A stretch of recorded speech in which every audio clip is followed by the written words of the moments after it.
रंग वस्त्रों तो कहूँ जो 10-20 रंग हुए। इन सुपन जिमी जो वस्त्र तामे कई रंग देखत सोए।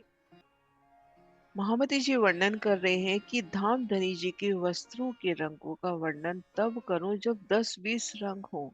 इस झूठे संसार में भी कई रंग देखने में आते हैं, तो धामधनी जी के उन वस्त्रों में कितने रंग, कितनी शोभा, कैसे वर्णन हो। शीत रंग का जामा कया, लेकिन उसमें कितनी नकाशी, अनंत रंग की बेल बूटियां, नगों का जड़ाव, किनार पर वो सुंदर कांगरी, वो कोतकी के फूल, गिरवान बंद के उन तनियों में सुंदर बेल बूटियां, तो कितने अनंत रंग उन जामे में प्रकाशित होते हुए। केसिया रंग की इजार कही, लेकिन एक एक चुन्नट में इतना जड़ाव कि अनंत रंगों से झलकती उनकी इजार।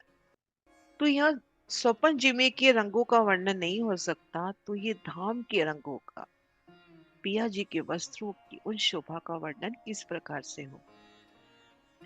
इन वस्त्रों के रंगों का वर्णन तो करूं जो 10 हो, 20 हो, की गिनती में आ जाए, इतने हो। इन झूठे संसार में भी कई रंग देखने में आते हैं। एक नीला रंग कहे तो उस नीले रंग के भी कई शेड देखने में आते हैं। तो परम धाम में कितने रंग होंगे। याद करें श्री पुखराज को, हजार हास कहे और हजार हास हजार रंगों में झिलमिलाते, ये वाणी में शोभाई है कि हजार हास हजार रंगों में जगमगाते हैं। तो जब पिया के वस्त्रों की बात होगी तो उनमें कितने रंगों की झिलमिलाट होगी, तो कैसे वर्णन हो। तो अर्श वस्त्र क्यों रंग गिनो, और करके दिल अटकल, बेशुमार ल्याऊं शुमार में यूं मने करत अक्कल। परम धाम के वस्त्रों के रंगों का अनुमान के आधार पर अटकल करके कैसे वर्णन करो, क्योंकि वो बेशुमार है। और बेशुमार को शुमार में लाने के लिए मेरी अक्ल, मेरी बुद्धि मुझे मना कर रही है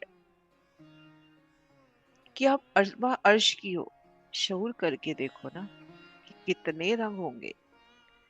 है बड़ी लड़ाई इन बात में, जब शहूर करत अर्श दिल, रू तो मेरी इत है नहीं, हुक्म कहवत ऊपर मजर।